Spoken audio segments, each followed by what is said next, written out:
First, thank you for the presentation, for being here today, part of this event. Maybe you can tell me a bit more about yourself, the organization, and where your field. Yeah, absolutely. Yeah. Well, thank you. I think it's a great conference. It's very exciting to listen to all of these very challenging presentations, and it's good content, very relevant. My name is Ingo Paas. I'm working at the ICA Group, which is our largest food retailer in Sweden, but also represented in the Baltic countries. I'm responsible for IT innovation and digitalization on the group level. So we're here talking today about data-driven innovation, and obviously there are a lot of changes disrupting this field today. How do you think companies are coping with these changes?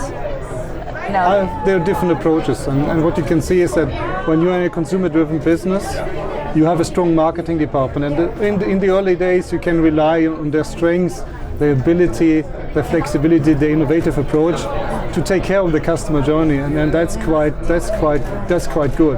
On the other hand, if you look at the entire company, digital is a challenge that is spanning across all business processes and beyond. And that is a major issue for companies to drive. But within the marketing area and consumer-related services, I think we can tell you at ICA we're doing a great job. Yeah. So how would you advise companies that are lagging behind a little bit in this journey to what's the first step they really must take? It's very difficult to say behind, but it's also difficult to give recommendations because it's very individually.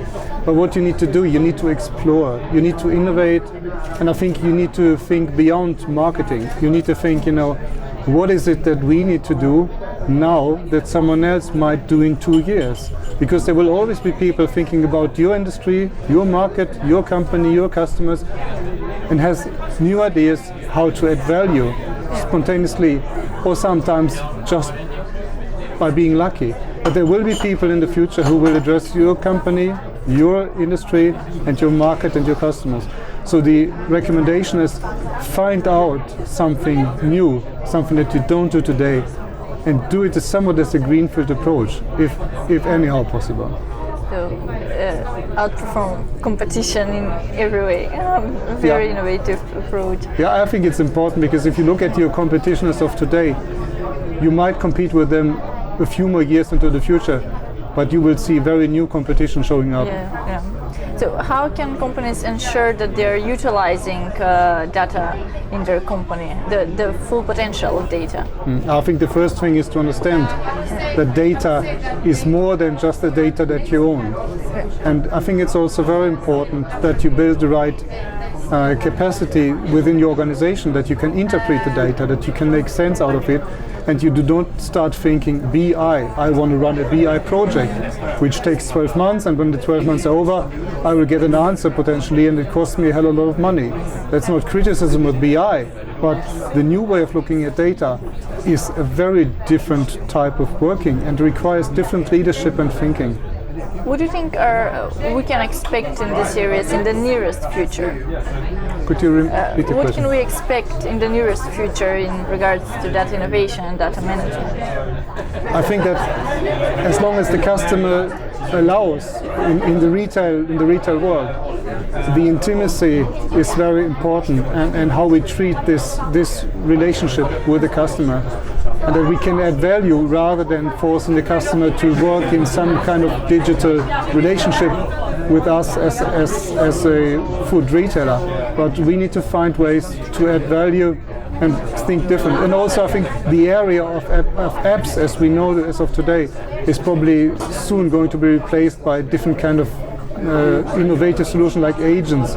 So you won't use apps anymore, the services will come to you, but based on what you allow the company to interact with you. So your integrity is the key.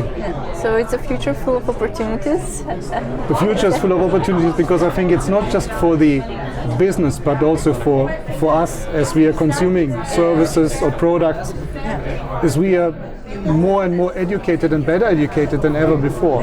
So we are making well-educated buying decisions, but in the future you will see that agents will use the data around you combine this with the opportunities and find out things, rather than you have an app that shows a certain product that you already have bought, and that shows up next time when you use another application, and then you see that, oh yeah, this is what I bought with Amazon is coming up again, but I bought it already. Is that very impressive? No, it's not. But it's the type of innovation that we have today. It's better than 2005. But it's still not really good. It's not relevant, and it's not individual, and it's not real time. Yeah. I mean, it's improving, but thank you for contributing to this field today with your presentation and sharing your thoughts. I really appreciate it. Thank you. So hope you enjoyed the rest of the conference, and thank you again.